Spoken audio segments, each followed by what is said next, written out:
നമസ്കാരം. ഞാൻ ആറ്റാൽ മുത്തുകുമാർ. എല്ലാ ജ്യോതിഷ വിശ്വാസികൾക്കും നവഭാരത് ജ്യോതിഷത്തിലേക്ക് സ്വാഗതം. ഇന്നത്തെ ജ്യോതിഷ ചിന്താ വിഷയം നമ്മൾ നക്ഷത്രത്തിനെ കുറിച്ചാണ് പറഞ്ഞുകൊണ്ടിരിക്കുന്നത്. നക്ഷത്രത്തിന്റെ പ്രത്യേകത, അവരുടെ വ്യക്തിത്വം, അവർ ഏത് ഫീൽഡിൽ തിളങ്ങും, അവരുടെ ദിശാകാലം. പിന്നെ അടുത്ത് പറയുന്നത് ഉത്തരം കാല്. അപ്പൊ ഉത്തരം മുക്കാലും ചേർന്നേ വരുള്ളൂ പറയുമ്പോ. അപ്പൊ കന്നിയും കൂടെ ചേർന്ന് വരും. കന്നിയിൽ വരുന്ന മുക്കാലും ചിങ്ങത്തിൽ വരുന്ന കാലും. ഉത്തരത്തിന് 32 കാലം എന്ന് പറയും. എന്താണ് 32 കാലം?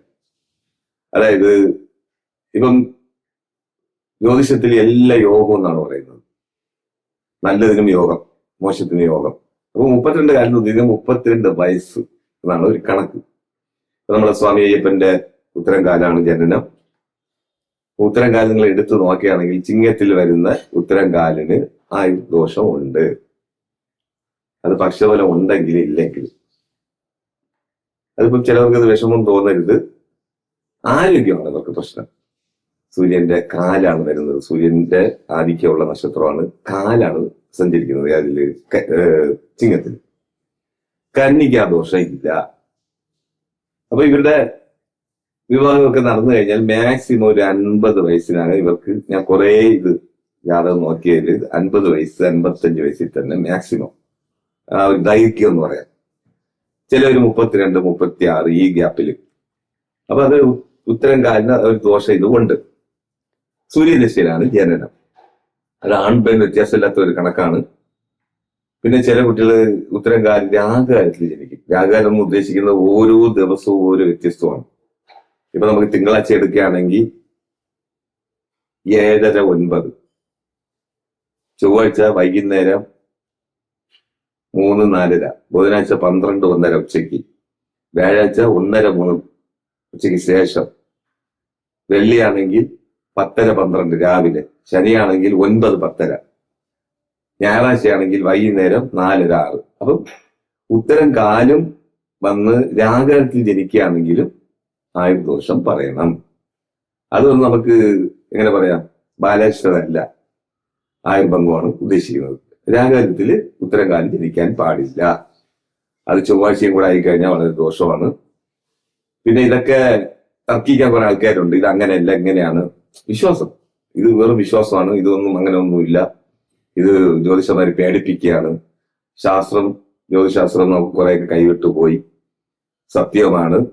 ബ്രിട്ടീഷുകാർ വന്നതുകൊണ്ടാണ് ഈ ശാഖ ചെറിയ ഒരിത് പറ്റിയത്. കുറെ ഗ്രന്ഥങ്ങളൊക്കെ അവർ കൊണ്ടുപോയി. ഇവിടുന്ന് സമ്പത്ത് മാത്രമല്ല അവർ കൊണ്ടുപോയത്, കുറെ ഗ്രന്ഥങ്ങൾ വരെ അവരിവിടുന്ന് കൊണ്ടുപോയി. അപ്പൊ ഇപ്പൊ അതിലേക്ക് വരുന്നില്ല. അപ്പൊ ഉത്തരം കാലിന്റെ ഈ ദോഷം പരിഹാരം ചെയ്തൊന്നും മാറ്റാൻ പറ്റൂല. ഇനിയിപ്പോ അവരുടെ സൂര്യദശാകാലം കഴിഞ്ഞ് ചന്ദ്രദിശ വന്നാലും അമാവാസ ജനനമാണെങ്കിൽ അതും ദോഷമാണ്.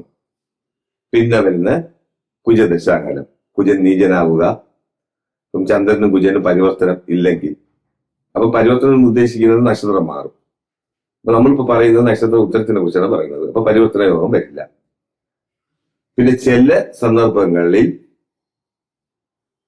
ചിങ്ങസൂര്യനായി ബുധനും മൗഢ്യമില്ലാതെ നിന്ന് കഴിഞ്ഞാൽ ആയുർദീർഘം പറയണം. അത് നമുക്ക് മാക്സിമം ഒരു 50, 55 വയസ്സ് വരെയുള്ള ദീർഘമേ പറയാവൂ. ഇപ്പൊ ചന്ദ്രൻ ദശാകാലം ഒന്നും അത്ര മെച്ചമല്ല. ഇനിയിപ്പോ കന്നിയിൽ വരുന്ന ഉത്തരത്തിനെ കുറിച്ചാണ് പറയുന്നത്, മുക്കാലും. അപ്പൊ ഇവർക്ക് 5 വയസ്സ് വരെ സൂര്യദശാകാലം, അല്ലെങ്കിൽ 4.5 വയസ്സ്. പിന്നെ വരുന്ന ചന്ദ്രദശ ഗുണമാനായിരിക്കും. അപ്പൊ കന്നി ചന്ദ്രനാണെങ്കിൽ മേടത്തിൽ ഉത്തരം ആവണം, ഉത്തരമുക്കാലും. അത് പ്രത്യേകതയാണ്. മീനത്തിലെ ഉത്തരവും പ്രത്യേകതയാണ്, മീനമാസം. പിന്നെ വരുന്ന ചന്ദ്രദശാകാലം ശോഭനമായിരിക്കും, പക്ഷബലം ഉള്ളതുകൊണ്ട്. പിന്നെ കുജദശ, അതും 3-ലോ 5-ലോ മകരത്തിലോ, അതായത് വൃശ്ചികത്തിലോ മകരത്തിലോ 3, 5. അല്ലെങ്കിൽ മേടം, അതത്ര വിശേഷമല്ല, 8ആണ്. ഈ 2 സ്ഥാനത്ത് വന്നു കഴിഞ്ഞാലും കുജദശ വളരെ ഉന്നതിയിലെത്തും. പിന്നെ രാഹു ഉദ്ദേശിക്കുന്നത് കന്നിക്ക് അത്ര ദോഷകാരകനല്ല, ചിങ്ങത്തിനെ പോലെ.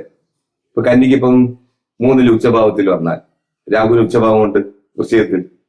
അപ്പൊ 3-ൽ വന്നു കഴിഞ്ഞാൽ ധൈര്യസ്ഥാനമാണ്, എന്തും നേടിയെടുക്കാനുള്ള. ആ രാഹുദശാകാലം മുഴുവൻ ഇവർ സമ്പത്ത് കുമിഞ്ഞു കൊടുക്കും അവർക്ക്. പിന്നെ എപ്പോഴും ഞാൻ പറയാണ്, രാഹുവിന്റെ ഒരു പ്രത്യേകത, 18 വർഷം ദശാകാലത്തിൽ 17 വർഷം വളരെ ഉന്നതിയിൽ എത്തിച്ചിട്ട് ആ ഒരു വർഷം അവസാനം, അതായത് രാഹു ദശയിൽ കുജാപകാരം എന്ന് പറയും. ചെറിയ ചറുക്കലുണ്ടാകും, ചിലർക്ക് വലിയ ചറുക്കൽ തന്നെ ഉണ്ടാകും. അപ്പൊ ഈ കാലയളവ് വസ്തു മാറ്റി എഴുതുക, പണ ഇടപാടൊന്നും ഈ വ്യക്തി ചെയ്യാൻ പാടില്ല. ഉത്തരം മുക്കാലും. അപ്പൊ ഇവരുടെ ജീവിതം ഇത് നോക്കുകയാണെങ്കിൽ ഇവര് കൂടുതലും നഗരങ്ങളിൽ താമസിക്കാൻ ഇഷ്ടപ്പെടുന്നവർ, ജലയാത്ര ഇഷ്ടപ്പെടുന്നവർ, എപ്പോഴും ജലയാത്ര, പുഷ്പങ്ങളോട് വളരെ താല്പര്യം. പുഷ്പം എന്ന് ഉദ്ദേശിക്കുന്നത് ഇപ്പൊ ചിലർ ഗാർഡനൊക്കെ വയ്ക്കും, കൂടുതലും പുഷ്പങ്ങൾ കൊണ്ടുള്ള വെളിയിലുള്ള പുഷ്പങ്ങൾ വയ്ക്കാനും പിന്നെ വീട് മോഡി ചെയ്യാനുള്ള ഒരു ഇത് ആഗ്രഹം. കുഞ്ഞു വീടാണെങ്കിലും എപ്പോഴും വൃത്തിയും വെടുപ്പും വച്ചേക്കാനുള്ള അവർക്ക് ഒരു മനസ്സ്. ഇതാണ് ഉത്തരത്തിന്റെ ഒരു പ്രത്യേകത. പഠനം നോക്കുകയാണെങ്കിലും ഇവർ കൂടുതലും മെഡിക്കൽ പഠനം വരാനുള്ള അവസരം. ഇപ്പൊ മരുത്വഗ്രഹം നിങ്ങൾ ഉദ്ദേശിക്കുന്ന ചന്ദ്രനും രവിയുമാണ്. ഈ ഇലകളുടെ സസ്യത്തിന്റെ ആള് ചന്ദ്രനും അതിന്റെ ജീവനാടി കൊടുക്കുന്ന, അതായത് അതിന് സൂര്യവെട്ടം ഉണ്ടെങ്കിലല്ലേ സസ്യം വളരുള്ളൂ. അതിന് ഒരു ഇത് കൊടുക്കുന്നത് സൂര്യനാകിയാൽ മരുത്വഗ്രഹം എന്ന് ഉദ്ദേശിക്കുന്നത് സൂര്യനും ചന്ദ്രനുമാണ്. അപ്പൊ ഇവർക്ക് മെഡിക്കൽ പഠനം വരാനുള്ള അവസരം കൂടുതലും കാണുന്നത്. അത് ആയുർവേദ ആവാം, അലോപ്പതി ആവാം, ഹോമിയോ ആവാം, എന്തും ഇവർക്ക് കൂടുതലും മെഡിക്കൽ പഠനമാണ് ഇവരിതിൽ കാണുന്നത്. ശുഭവസ്തു. സമ്പൂർണ്ണ ജാതകം, പ്രശ്നപരിഹാരങ്ങളോട് കൂടിയ സമ്പൂർണ്ണ ജാതകം നിങ്ങളുടെ കൈകളിൽ ലഭിക്കുന്നതിന് താഴെ കാണുന്ന നമ്പറിൽ ബന്ധപ്പെടുക. ജ്യോതിഷവുമായി ബന്ധപ്പെട്ട എല്ലാ വിശേഷങ്ങളും അറിയുന്നതിന് നവഭാരത് ജ്യോതിഷം ചാനൽ സബ്സ്ക്രൈബ് ചെയ്യുക.